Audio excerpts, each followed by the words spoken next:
Salam bagi kita sekalian. P2MI yang dikasihi Tuhan, kita bersyukur malam hari ini boleh kembali beribadah bersama secara online dalam persekutuan pria Metodis Indonesia terkhusus untuk Jemaat Antioquia Pancur Batu. Mari kita siapkan hati kita akan masuk dalam ibadah kita. Kita mohon pimpinan pertolongan Tuhan dalam kehidupan kita. Kita berdoa. Sungguh kami bersyukur dan berterima kasih kepadamu Bapa Surgawi, buat kasih karuniamu yang senantiasa melimpah dalam kehidupan kami. Terima kasih buat waktu dan kesempatan saat ini. Kami boleh beribadah P2MI Metodis Antioquia Pancur Batu, baik secara online. Kami percaya Tuhan akan dimuliakan, Tuhan akan ditinggikan dan diagungkan. Kami serahkan diri kami masing-masing supaya kami sungguh-sungguh mengikuti persekutuan ini dengan baik.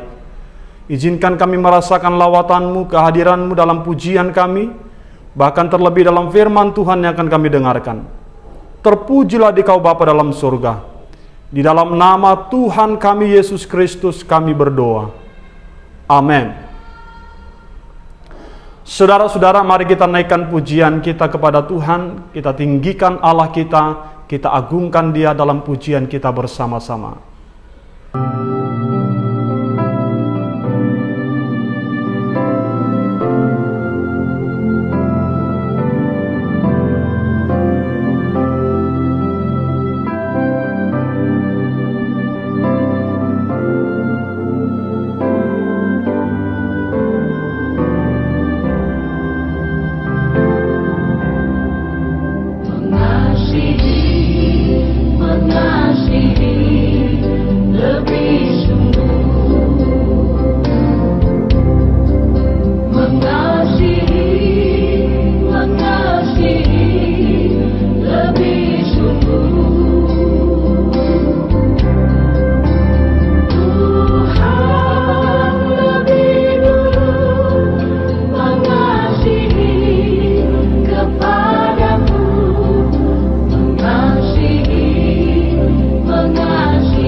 Kita akan mendengarkan firman Tuhan.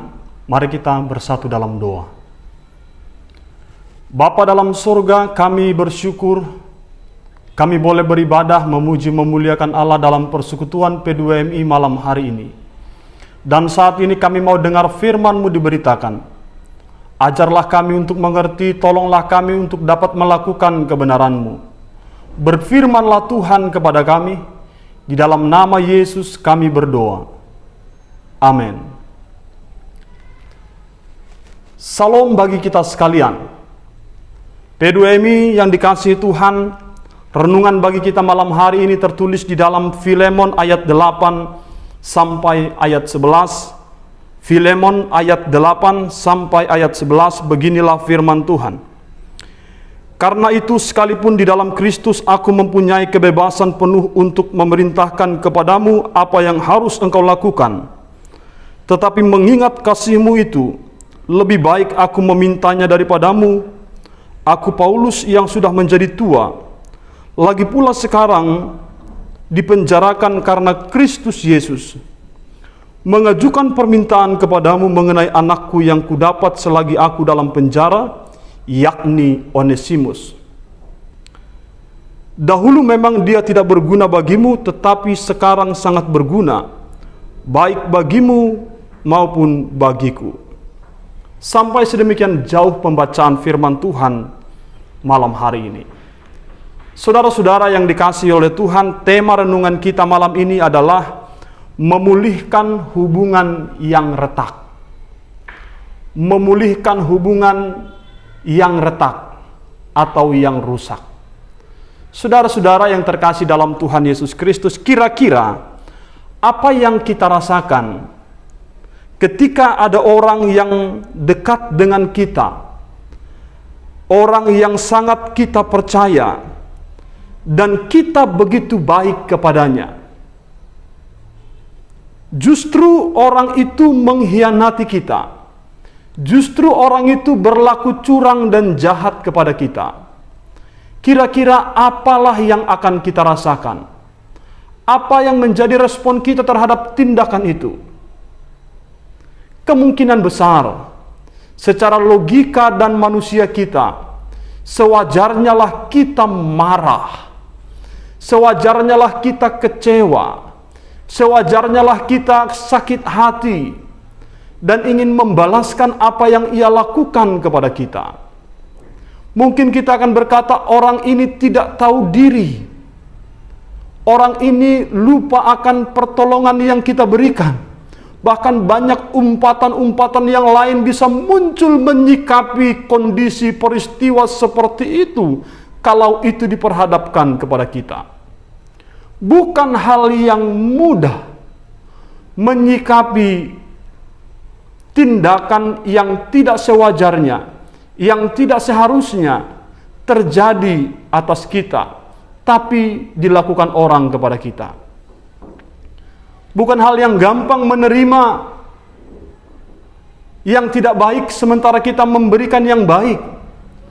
Bukan hal yang mudah untuk kita berkata tidak ada apa-apa, tidak masalah, sementara kita sudah melakukan yang terbaik untuk dia, tapi dia justru melakukan yang tidak baik kepada kita. Tentu saudara-saudara, kalau kita melihat konteks latar belakang teks yang kita baca, hampir ada kesamaan dan kemiripannya dengan apa yang saya sampaikan di awal. Kalau kita disakiti, dikhianati, dikecewakan, sementara kita sudah berbuat baik, maka sewajarnya kita kecewa. Maka sewajarnya kita memutuskan relasi hubungan. Maka sewajarnya akan ada ketidakenakan antara kita dengan orang yang menyakiti kita itu. Demikianlah kemungkinan yang akan dirasakan oleh Filemon, yang ketika itu menerima balasan yang tidak seharusnya dari tindakan baik yang ia lakukan kepada budaknya, pada pekerjanya, pada pembantunya yang bernama Onesimus. Onesimus adalah seorang budak dari seorang Kristen yang bernama Filemon. Filemon ini adalah salah satu orang Kristen jemaat yang aktif di gereja Kolose. Menariknya, saudara-saudara, satu peristiwa terjadi ketika itu Onesimus yang notabene adalah budak Filemon justru meninggalkan Filemon, melarikan diri tanpa pamit. Bahkan dimungkinkan dia juga membawa harta atau benda, bahkan uang dari rumah Filemon. Sudah tidak bertanggung jawab, mencuri pula. Bukankah ini suatu tindakan jahat bagi Filemon? Bukankah ini suatu tindakan yang menyakitkan, pengkhianatan yang menyakitkan bagi seorang tuan yang notabene adalah memiliki hak atas budaknya? Secara manusia, sewajarnya lah relasi hubungan antara Filemon dan Onesimus menjadi retak, bahkan sudah sampai rusak. Seberapa penting hubungan itu, Bapak Ibu? Seberapa pentingkah relasi itu bagi kita sebagai anak-anak Tuhan? Seberapa pentingkah relasi kita dengan baik dengan sesama kita? Seberapa penting kita memperjuangkan, juangkan supaya relasi kita dengan sesama tetap baik. Seberapa penting? Jawabannya sangat penting. Karena ternyata secara teologisnya, implikasi dari relasi yang baik dengan Tuhan terwujud dalam relasi yang baik dengan sesama. Maka ketika relasi kita selalu bersoal, bermasalah, retak, bahkan selalu rusak dengan orang-orang di sekitar kita, coba koreksi bagaimana relasi kita dengan Tuhan. Coba lihat kembali bagaimana hubungan kita dengan Tuhan. Bisa-bisa rusaknya relasi kita dengan sesama, retaknya hubungan baik kita dengan orang lain, bisa-bisa mungkin akibat dari tidak beresnya, tidak baiknya relasi dan hubungan kita dengan Tuhan. Sebagai orang percaya, Paulus menegaskan pentingnya relasi itu untuk tetap dijaga. Sesama anak-anak Tuhan, sesama orang percaya, pentingnya relasi itu untuk tetap diperjuangkan agar tetap baik, lestari, agar tetap ada kesehatian, kesepikiran antara satu dengan yang lain sebagai orang-orang percaya. Saudara, yang pertama yang mau kita renungkan, siapa sih Onesimus ini bagi Paulus? Kalau bagi Filemon, dia adalah budak yang tidak baik. Bagi Filemon mungkin Onesimus adalah pekerja yang tidak tahu diri. Karena Filemon melarikan diri, Onesimus melarikan diri dari rumah Filemon ketika itu. Tapi bagi Paulus, siapakah Onesimus ini? Yang pertama, bagi Paulus, Onesimus adalah anakku yang kudapat selagi aku dalam penjara. Ayat 10 tadi firman Tuhan berkata, mengajukan permintaan kepadamu mengenai anakku yang kudapat selagi aku dalam penjara, yakni Onesimus. Bagi Paulus, Onesimus itu adalah anaknya. Dalam bahasa Yunani dipakai kata teknon, yang merujuk pada anak, gitu ya. Tapi dalam konteks ini Paulus berkata, Onesimus itu adalah anakku yang kudapat selagi aku dalam penjara. Berarti bukanlah anak jasmani, bukan anak biologis, tetapi anak teologis, anak rohani dari seorang Paulus. Saudara-saudara yang dikasihi Tuhan, betapa berharganya Onesimus, seorang mantan budak yang tidak baik, mantan pembantu pekerja yang tidak tahu diri. Tapi ketika bertemu dengan Paulus, hidupnya dijamah oleh Tuhan.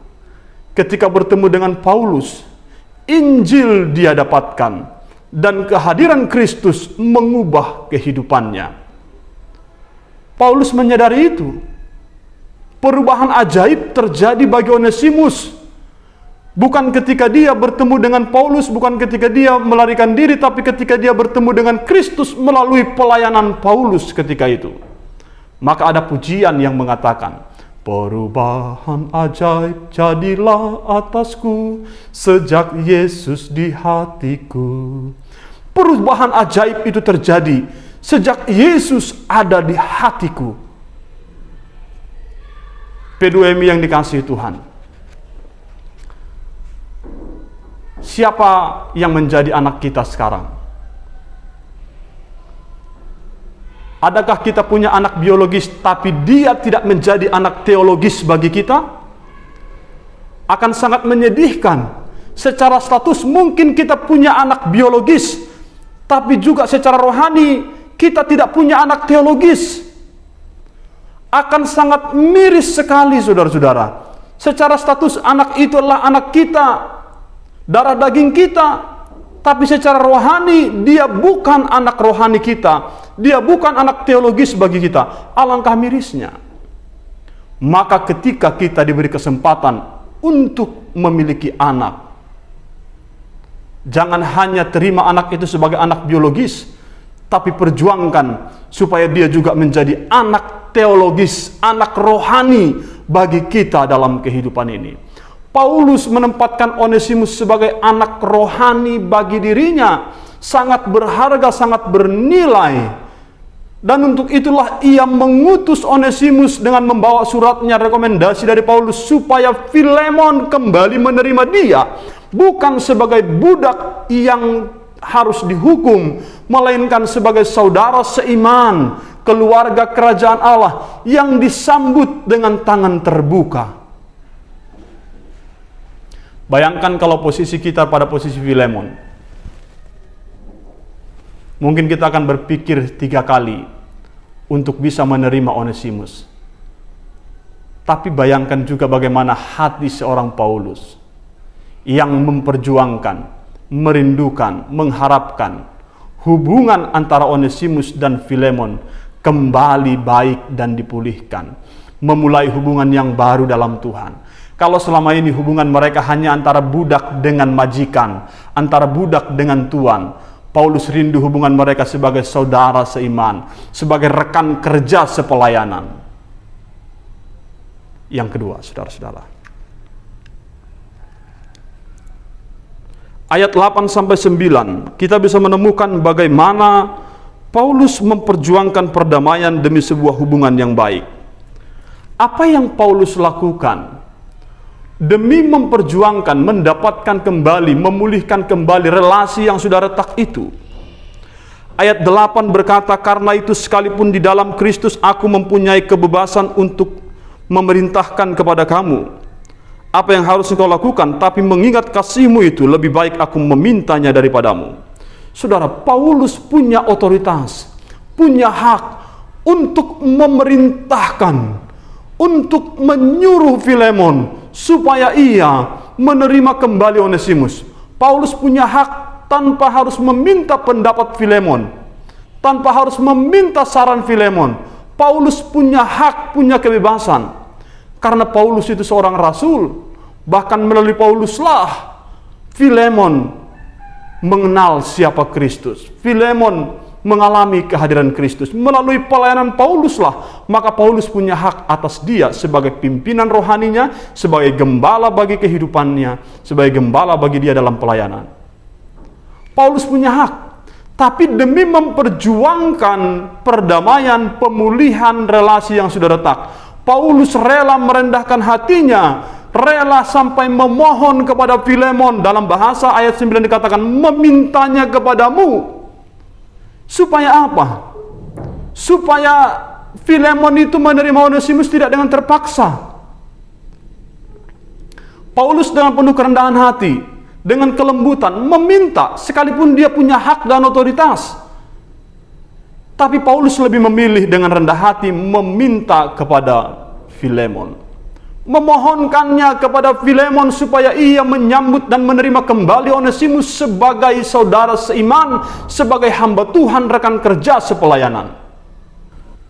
Saudara-saudara yang dikasihi Tuhan, seberapa besarkah usaha yang sudah kita lakukan, usaha yang sudah kita kerjakan demi memulihkan hubungan yang sudah retak, membantu rekan-rekan kita demi memulihkan relasi mereka yang sudah rusak.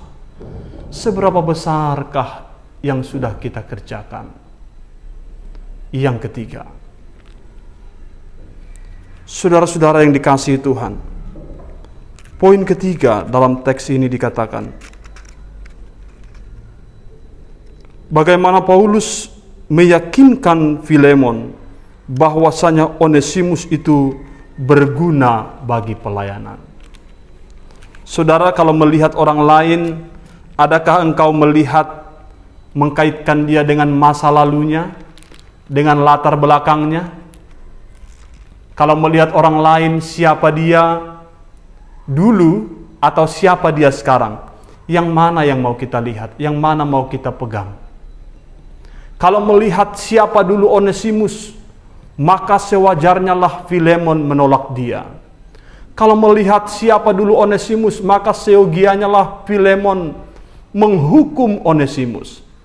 Tapi Paulus berkata, mengajukan permintaan kepadamu mengenai anakku yang kudapat selagi aku dalam penjara. Dahulu memang dia tidak berguna bagimu, tetapi sekarang sangat berguna baik bagimu maupun bagiku.